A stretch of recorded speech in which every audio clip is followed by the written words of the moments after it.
Welcome back to Fix Your Apps. In this video, we're going to show you how to search in a WhatsApp conversation, step by step.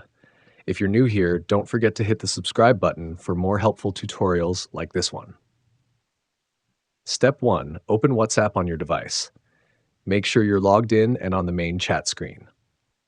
Step 2. Navigate to the chat you want to search in. Scroll through your chat list or use the search function at the top to find the conversation. Step 3. Tap the three dots in the top right corner of the screen. This will open a drop-down menu with various options. Step 4. From the menu, select Search. A search bar will appear at the top of the chat. Step 5. Type your search term or keyword in the search bar. As you type, WhatsApp will highlight all instances of the keyword in the conversation. Step 6. Use the up and down arrows to navigate through the results. These arrows help you jump to the next or previous occurrence of the keyword within the chat. And that's it. Searching within a WhatsApp conversation is that simple. Thanks for watching, and see you in the next video.